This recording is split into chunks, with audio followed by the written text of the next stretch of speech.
Você fala muito rápido? Você é daquelas pessoas que começam a falar assim, de repente todo mundo tá te olhando, mas ninguém entende nada?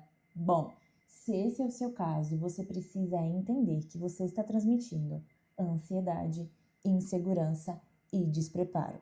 E a depender da situação de comunicação, você está estragando a sua imagem. Eu quero te ensinar 3 técnicas e um exercício de dicção que vai controlar a sua fala, segurar essa velocidade e te ajudar a perceber quando é que você dispara na sua fala e todo mundo começa a de repente ficar te julgando ali de uma forma escondida, de uma forma velada, mas que nem você percebe. Vamos lá? Vamos fazer um teste de velocidade para começarmos o nosso treino. Vamos falar juntos. Esse texto de trava-língua não vale parar o vídeo, tá? Você vai deixar o vídeo rodando, vai falar junto comigo e vai perceber em que momento você trava. Se você trava no começo, se você trava no meio, se você trava no final e se você consegue falar em uma velocidade organizada. Vamos ao teste. Não confunda ornitorrinco com otorrinolaringologista. Ornitorrinco com ornitologista. Ornitologista com otorrinolaringologista. Porque ornitorrinco é ornitorrinco. Ornitologista é ornitologista. E otorrinolaringologista é otorrinolaringologista. E aí, como você foi no seu teste? Travou em qual momento? É um treino muito importante para controlar a sua velocidade de fala, mas eu quero te dar 3 técnicas antes de repetirmos esse treino. Primeira delas, dicção. Observe como você está pronunciando cada som desse teste, sobretudo onde tem sons como do R, que fica lá no fundo da nossa garganta. Você está pronunciando esse som? Quando falamos ornitologista ou ornitorrinco, esse precisa soar, precisa acontecer. No nosso dia a dia, na velocidade do dia a dia, a gente não costuma pronunciar muito bem os sons, sobretudo esses sons que são um pouco mais complexos. Então, durante o seu treino, faça esses sons exageradamente. É claro que no seu dia a dia você não vai ficar falando assim, ornitorrinco, mas esse som precisa aparecer, ornitorrinco, suavemente. A gente treina exagerado no momento do treino, para que na hora da nossa fala isso fique natural, fique fácil, fique fluido, porque lá no nosso cérebro, na área motora da fala, esse som e essa pronúncia estão fortalecidos. As redes responsáveis por isso estão fortalecidas. Então, no momento do dia a dia, ou até mesmo da pressa, no nosso natural, isso já está mais automatizado, melhor de ser pronunciado. Então, observe se os seus R's estão bem pronunciados, os seus S's e os seus encontros consonantais. Como assim? Quando eu tenho um T com R como tr, um G com R como gr, eu tenho 2 consoantes que precisam estar bem pronunciadas. Senão a minha fala fica meio apagada, sabe? Fica aquela pronúncia desleixada. Quando eu desejo transmitir uma imagem de mais confiança, mais organização, uma imagem de uma pessoa mais preparada, essa dicção mais precisa transmite a confiança que eu desejo transmitir. Percebe que está tudo junto? É uma questão de coerência. Eu tenho uma dicção mais precisa, eu transmito uma imagem mais precisa, de mais confiança. A segunda técnica é a pausa. Observe que no nosso treino temos pausas. Eu fiz vários momentos de pausas. Primeiro, para me regular, eu precisava preparar o meu corpo para a próxima fala, para a próxima palavra. E também para respirar. Nem sempre a gente vai respirar na pausa, mas em muitos momentos da nossa fala, sobretudo quando a gente conclui uma ideia ou quando queremos marcar uma ideia dentro da nossa fala, precisamos pausar antes e ao final e colocar um fôlego, colocar uma respiração, porque isso ajuda na entonação e no ritmo. E quem fala rápido demais, geralmente não tem ritmo. Porque se eu começo a falar assim o tempo inteiro, eu estou muito apressada e não tenho ritmo, eu só tenho uma aceleração, eu não consigo marcar ideias. Quando eu desejo marcar ideias, transmitir firmeza e segurança nesse ponto, aqui eu garanto para você que você pode confiar em mim. Você sente a minha firmeza com o meu ritmo. Se eu não tenho ritmo, eu estou falando tudo desse jeito, parece que eu estou insegura, eu estou muito ansiosa, eu nem sei controlar as minhas emoções e o meu conhecimento. Como eu vou controlar o que eu quero entregar para você? Entendeu? Essa correlação da pausa, respiração e ganhar ritmo. Então, quando você estiver falando e sentindo que você está falando, de repente o seu fôlego está acabando, provavelmente você está em uma fala muito acelerada, você talvez até tenha respirado no início, mas você foi falando com todo o ar que tinha no seu pulmão e você não fez uma nova recarga respiratória. E aí já vou entrar na terceira técnica que quero te ensinar, que é a respiração. Eu estou te falando que você precisa fazer uma pausa aí na passagem das ideias, mas eu quero que você aprenda a tomar fôlego nessas pausas. Tem gente que já percebe que não respira muito bem enquanto fala, mas não sabe exatamente aonde colocar esse fôlego. O fôlego, essa respiração maior, sempre, sempre, sempre deve aparecer no início da sua fala. Quando eu começo a falar, eu preciso tomar esse fôlego para que a minha voz fique mais forte, para que eu tenha sustentação dessa voz mais imponente, mais projetada e para que eu tenha clareza mental.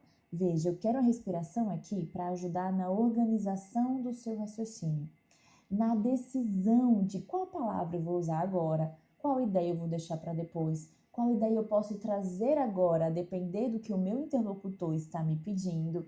Só que, se você não respira, você não tem clareza mental. É como se a gente estivesse dirigindo e tivesse uma neblina aqui na nossa frente. A gente até sabe o caminho, eu até sei o que eu quero falar. Só que com essa neblina, eu não estou enxergando esse caminho, então eu não consigo percorrer esse caminho. Quando a gente faz uma respiração, um fôlego no momento exato da nossa fala, a gente vai ajudando a diminuir essa névoa que fica no nosso cérebro, é chamado de brain fog. É geralmente quando a gente está em situações mais confusas, em dias mais confusos, com a mente mesmo mais confusa. E a gente quer performar bem, a gente quer entregar grandes falas, a gente quer ter segurança, ter um discurso organizado com a mente confusa.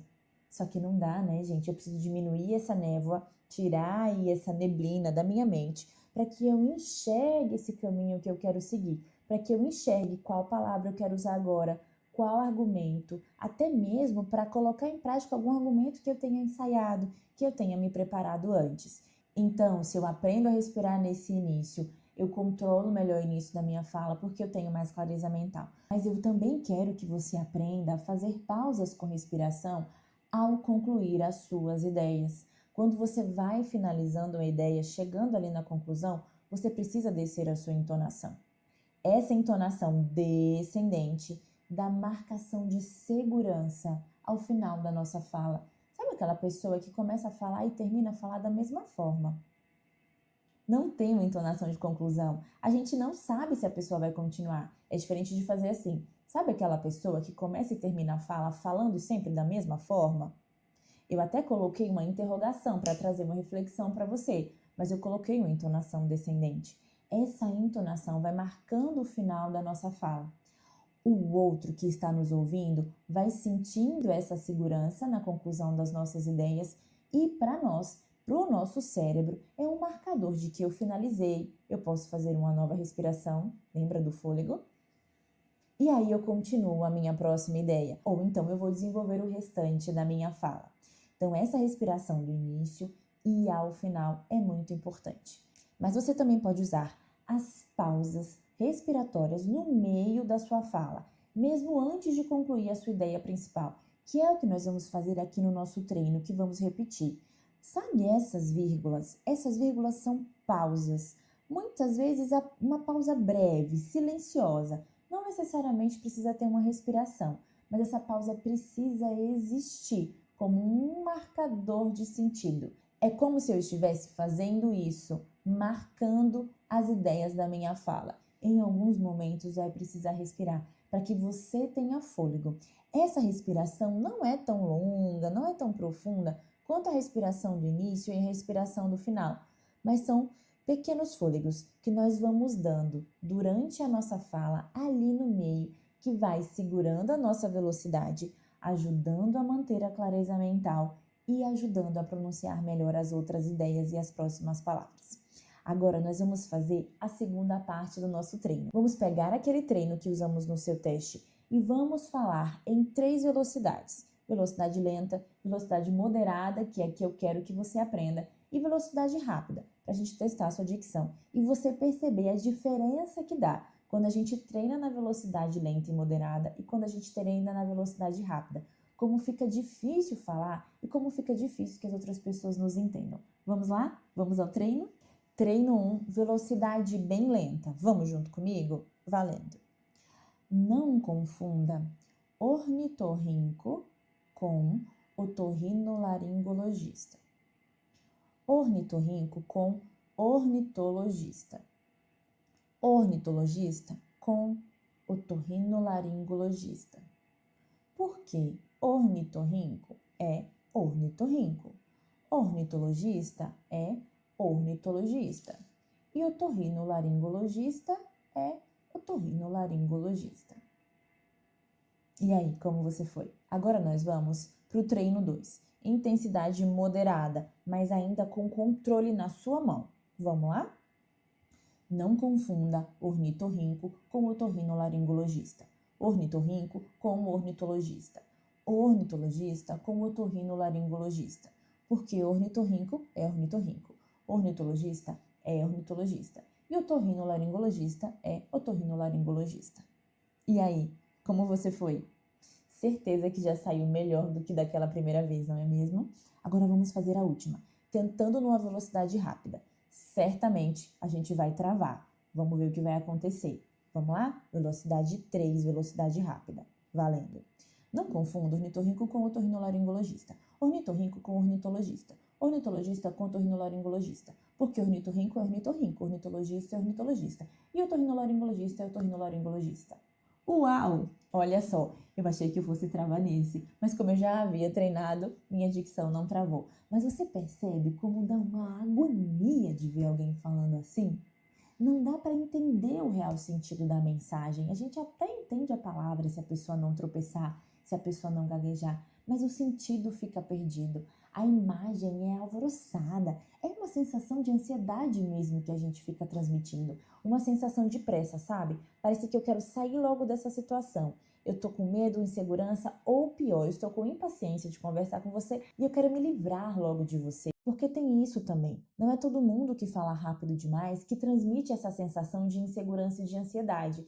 Tem gente que fala rápido demais e transmite uma sensação de desprezo. Eu estou te desprezando, eu estou desprezando essa situação, eu quero me livrar logo de vocês porque eu não tenho tempo para você, eu não tenho paciência.